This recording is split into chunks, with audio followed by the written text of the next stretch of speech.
Welcome viewers to this series of lectures on European society in the 19th century, and earlier 4 lectures we have come up to the point where around 1800 it was realized that there is some kind of a watershed movement that European society was seeing, and the distinction between capital and labor, which was still unclear, is becoming more and more distinct and clear. The laws of the self-regulating market, which had been trying to acquire an autonomy of its own, even till around this point of time, it was all enveloped under social norms, and the social and economic aims therefore for people in general were still fused. They had not become very distinct, they had not become autonomous and have operation mechanics of its own. But this was also the moment when this was all supposed to change, and this change, one has to understand that this change, there is nothing endemic in this process, there is nothing endemic in this idea that it became mainstream idea. But the fact of the matter is that around this time, and this is purely historical, or you can say incidental, that there accompanied a social upheaval. And what was that social upheaval? That social upheaval was the disappearance of the small independent artisans and farmers. And since this industrialization and market ethics that we have been talking of in our earlier interactions happened and happened incidentally with this social upheaval, therefore, we have a new matrix of life and norms where economic principles became paramount, the grammar of economics became most important, overshadowing or coming out of the social norms and so forth. So, economy or economics as a discipline acquired an autonomy of its own, and come what may, in social and political terms, the production, the logic of production, the profit, the production for profit, etc., were to carry on. So, the show must go on kind of a logic became embellished purely because the two processes, the spread of market economics and the social upheaval that we just now spoke of, happened together around 1800. However, even this social upheaval, disappearance of the small independent artisans and farmers, was only half the story, as you can see on your slide. The factory towns, the slums, the long working hours for men and children and women, the fall in real wages, the disappearance of the independent artisan, all these in sum, the entire disaster of this early industrial revolution occurred in response to the operation of an economy which had escaped from social control and acquired a kind of automatism of its own, automatism that resembled that of a machine.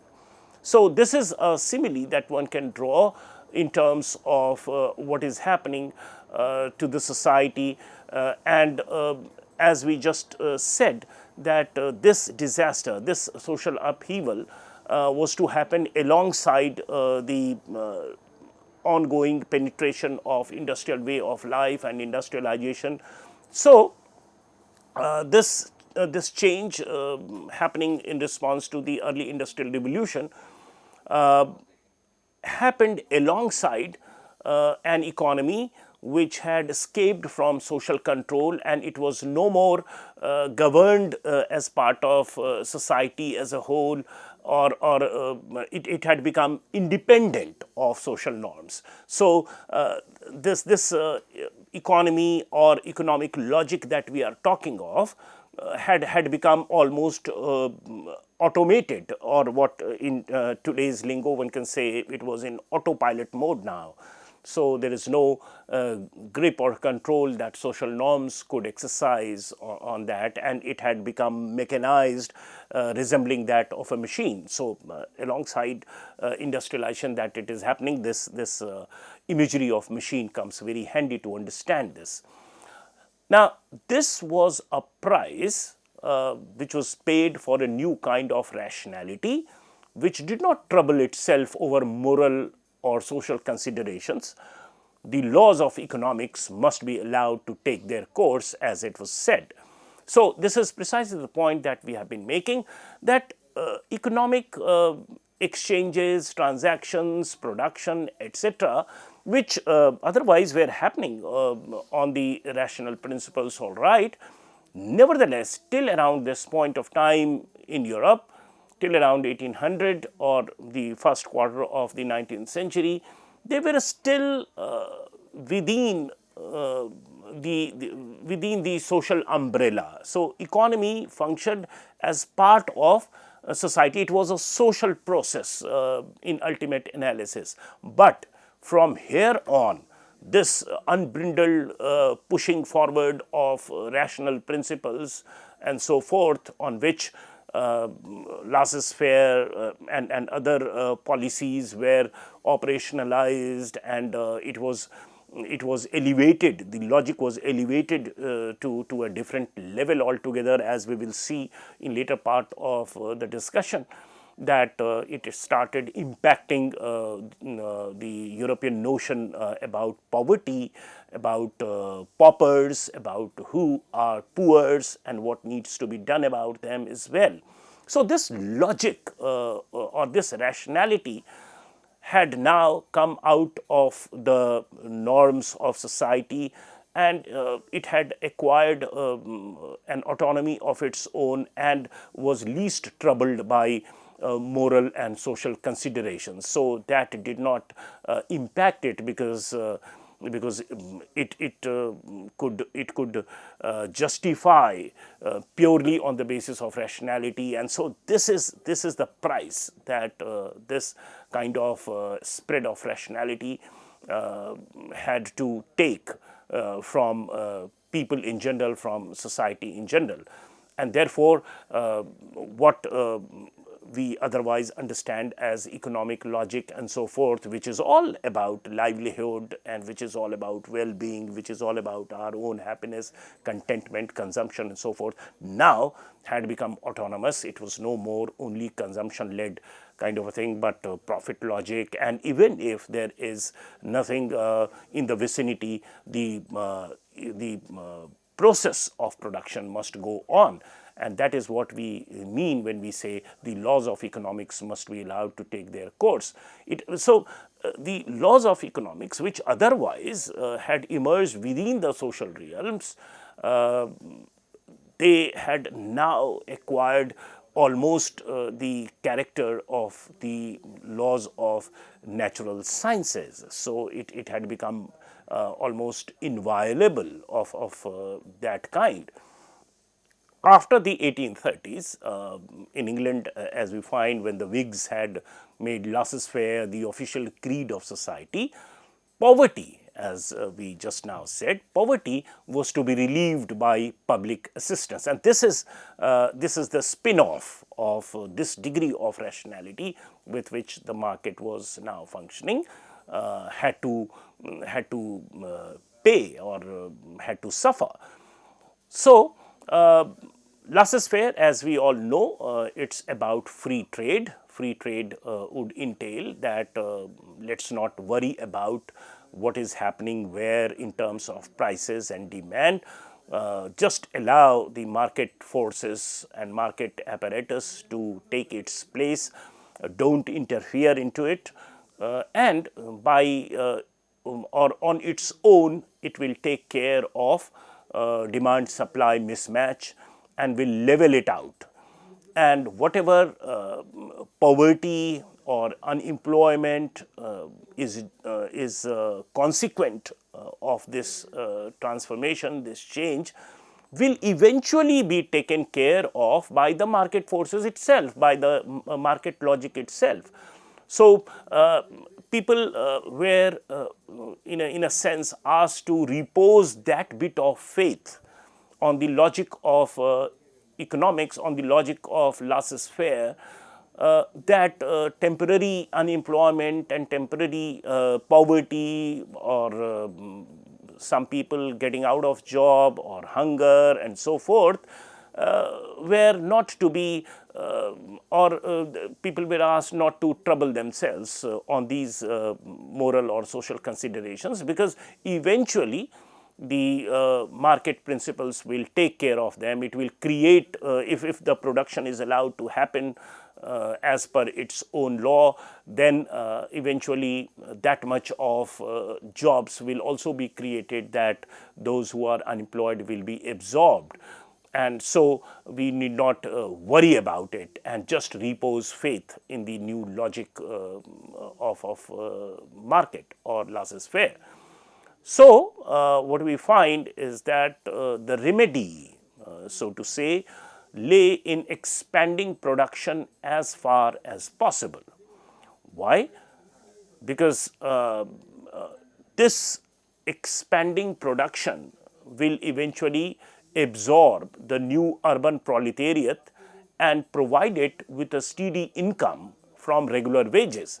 So, again, the point that we just now spoke of is something that is sought to be embellished on people's mind, and circumstances were such, it was the new way of production, the industrial production that was happening, the rapidity of it, the novelty associated with it, the dislocation that it entailed and so forth. All these things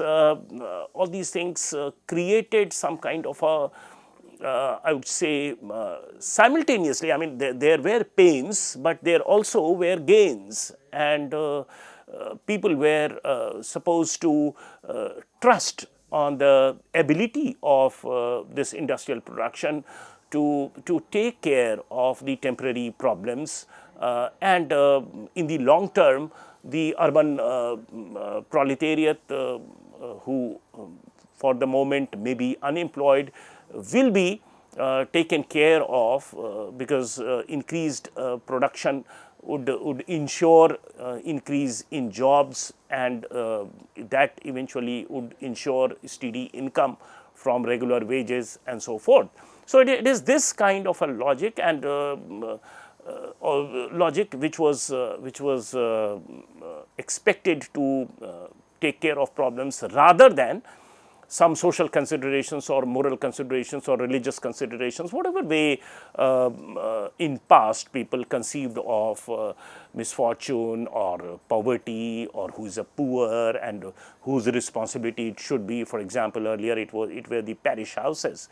It was largely within the church or some apparatus of the church which took care of the poor people in their localities and provided for them. It was more of a kind of moral issue for them, that poor have to be fed and so forth. So, all those things are to go, and just repose faith in the new logic of market, the new logic of production, the new version of rationality, and eventually that it was expected that it would be taken care of by these principles. So, what we get to see is that by the 1850s, this aim which we are talking of, that the ability of the market and this capitalist production, unbridled capitalist production, to take care of problems, even this seemed to have been achieved, because in the immediate terms, if you look at the 1840s and 1850s figures, the wages of industrial workers started rising. So, in other words, one can say that these were the best decades. There were famines, Irish famines and so forth, but that did not quite deter deter people from reposing faith on this new mode of production and this new logic that was at work, economic logic that was at work, or laissez-faire or rationality and so forth that was at work. So, despite some instances of famine and poverty and so forth, these decades 40s and 50s can be considered to be very good for this new logic of production. Industrialization for the first time in Europe seemed to be triumphing and taking people's imagination by storm. And this is also the time when in earlier interaction I think we have discussed that there are several innovations and discoveries and inventions happening in medical science as well, with respect to advent of anesthesia and injections for several communicable diseases and so forth. So, vaccines coming, and then some drugs and pills which could reduce people's pain, physical pain and so forth. So, they were understood as bourgeois medicine, bourgeois way of healing, and there is a sense of positivity, there is a sense of assurance with which these things are happening, and it rode over the shoulders of what is happening in the industrial sector and economic sector. So, in total what we find is that 1850s, despite the instance of Irish famine and so forth, industrialization for the first time had started being seen as having triumphed. And with this success story, there is a boost to the laissez-faire principles and the conviction that economic laws were all powerful and it brooked no interference. So, this is important that laissez-faire principles or trust that one should repose on laissez-faire principles had never had this good a moment to flourish and to increase people's conviction on its ability, and economic laws were elevated from I would say social norms to natural science laws kind of rigor and solidity, and so much of power was invested in economic laws, and it started being perceived that they really are laws and they have it in them what it takes to take care of problems generated out of market operationalization, market principle operationalization, or industrial production and so forth. It had impact on several other parts of society and understanding and approach, some even disciplinary. For example, all of us know about Malthus theory related to demography, population and so forth. 1798, the book Essay on the Principles of Population came, and what does it do? What does it say? It furnished a new way of reasoning about social phenomena, and in an earlier time it was just not possible to get any kind of social traction for such kinds of assertion. In fact, such kinds of assertions could not have been made, but it was the changed times and circumstances and the social upheaval, industrialization, market logic that we are talking of. It is the juncture, it is at this juncture that a new way of reasoning about social phenomena could be articulated the way Malthus did. And he started presenting even poverty in terms of laws, that poverty is an issue, social issue, all right, but it can be taken care of by the operationalization of laissez-faire laws, and therefore, either the state or neither the state nor the church nor any other agency should brook interfering or should brook interference. So, they were just not called for. These agencies were asked to be staying away from it and allow the market principles to operate on its own. As you can see on your slide, Nassau Senior, who was an economist, this statement by Nassau Senior is representative of the spirit and the changed logic that we are talking of. And what does it say? It says the Irish famine, obviously it happened in the 1840s, Irish famine. The Irish famine had not done its job properly. I think all of you know about Malthus' theory that natural disasters like earthquakes or famines and droughts, etc., or floods wipe out a substantial section of population, and thereby the ratio of Earth's resources and its consumers is maintained. So, there is a natural way in which geology or geography or climate or disasters take care of it. So, there is a law-like regularity with which disasters keep happening, and they keep happening because they have to maintain the balance between resources and population that can thrive on it.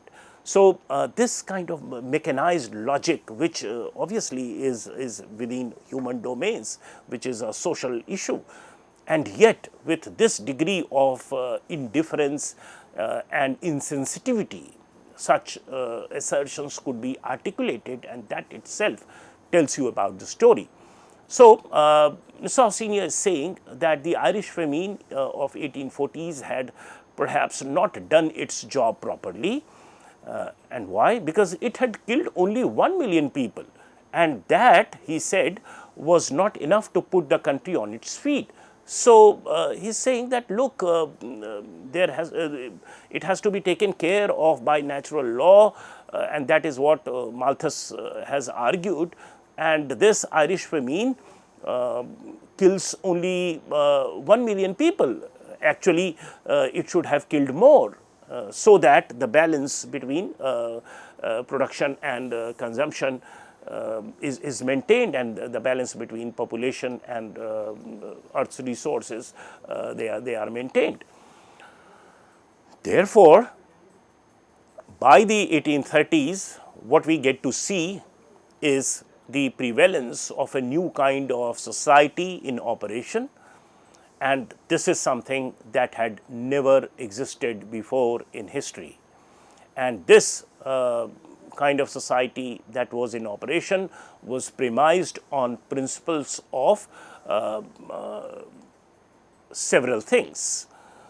Number one, I am just trying to enumerate.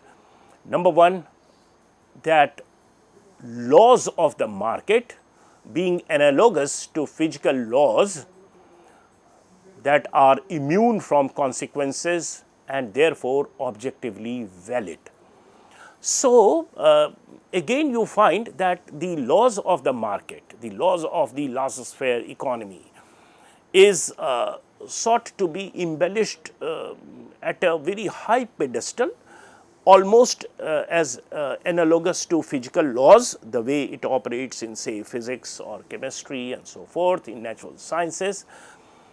And as it is said that when you are trying to figure out a theory or a law in natural sciences, you should keep the biases away. You should keep the human biases, human choices, emotions, morality, etc., social concerns away, because there is an unfailing regularity with which it operates, these laws operate. And the economic laws, the laws of the market are put on the same pedestal.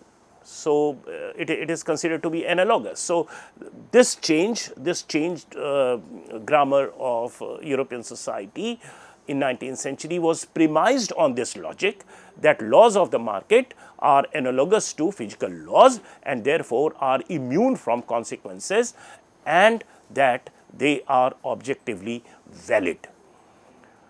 Second principle over which this changed social scenario is premised is the operation of the economy, and this operation of the economy is not to be judged by success or failure in serving social and moral ends. So, this is like detaching social and moral considerations and norms from the working of economy, and this is what I mean when I say that economy had come to acquire an autonomy of its own.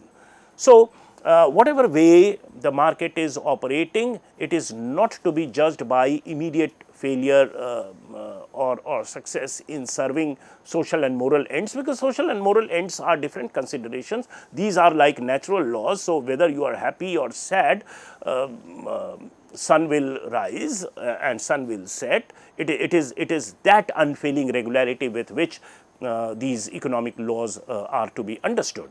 So, this is it. Of course, in our next interaction, which follows as a sequel to this, we will take up for discussion the other premises of this prevalence of market principles from 1830s onwards in European society. Thank you.